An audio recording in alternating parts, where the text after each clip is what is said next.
102 मेगाहर्ट्झवर हे आकाशवाणीचं परभणी केंद्र आहे. श्रोतेहो, आता प्रसारित करत आहोत प्रायोजित कार्यक्रम भक्तिरंग, वारकरी परंपरेचा वारसा. या कार्यक्रमाचे प्रायोजक आहेत श्री लोहारे डीबी यशवंत माध्यमिक आणि उच्च माध्यमिक विद्यालय, अहमदपूर. श्रोते हो, नमस्कार. आषाढी एकादशी निमित्त या विशेष कार्यक्रमात मी वैशाली जोशी आपलं सहर्ष स्वागत करते.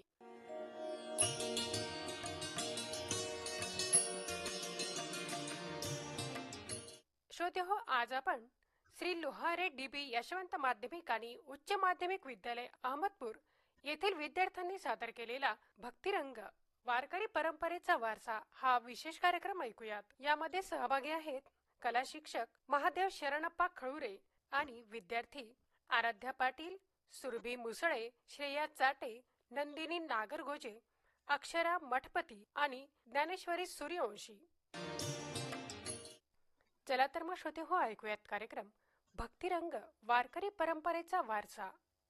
ज्ञानेश्वर महाराज यांच्याविषयी थोडीशी माहिती सांगणार आहे.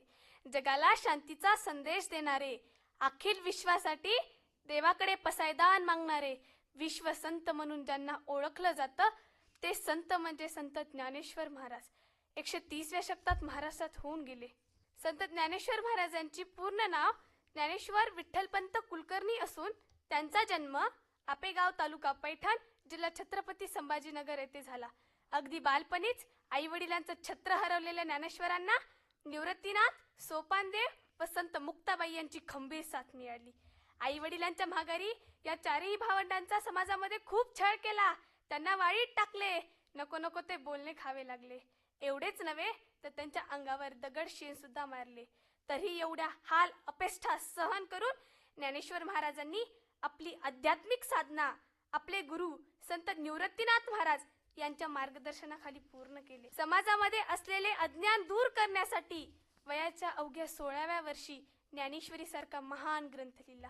सामान्य जनतेसाठी अवघड असणाऱ्या संस्कृत मधील गीता या ग्रंथावर टीका करून हा ज्ञानाचा ठेवा प्राकृतमध्ये लिहून हे ज्ञानाचे भांडार खुले करून देण्याचे बहुमोल असे कार्य ज्ञानेश्वर महाराजांनी केले.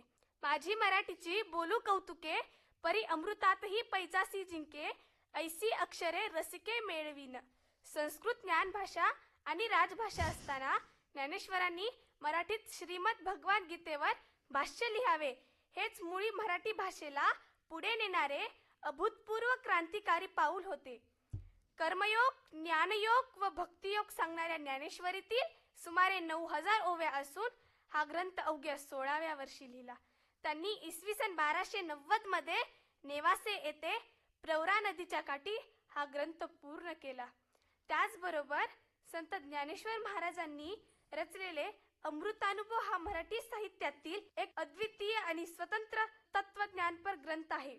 या कारके मी बोलेन, बोली अरूपाचे रूप दाविन, अंतिंद्रियाते भोगविन इंद्रिया करवी, अंतिंद्रियाते भोगविन इंद्रिया करवी.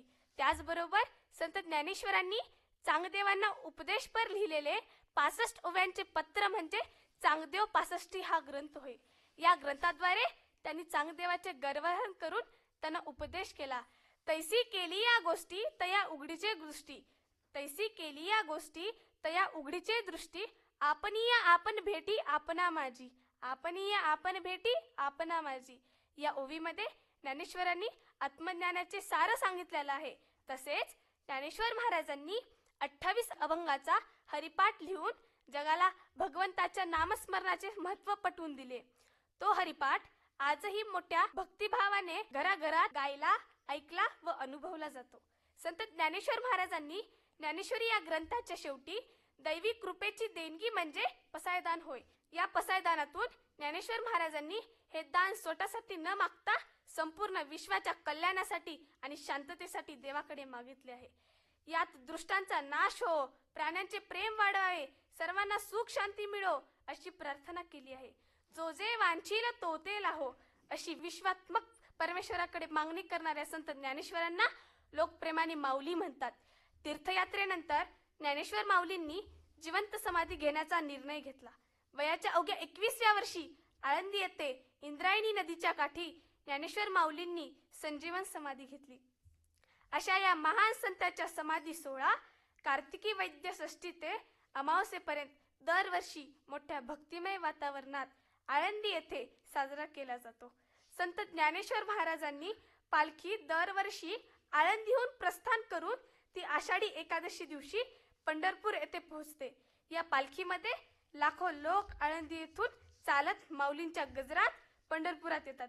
शेवटी जाता जाता एवढेच म्हणेल, भक्तीची वाट आम्हा संतांनी दाविली, भक्तींची वाट आम्हा संतांनी दाविली, विठ्ठलाचा खरा भक्त ज्ञानेश्वर माऊली, विठ्ठलाचा खरा भक्त ज्ञानेश्वर माऊली. रेड्या मुखी वेद त्यांनी बोलाया लाविली, रेड्या मुखी वेद त्यांनी बोलाया लाविली, विठ्ठलाचा खरा भक्त ज्ञानेश्वर माऊली, विठ्ठलाचा खरा भक्त ज्ञानेश्वर माऊली.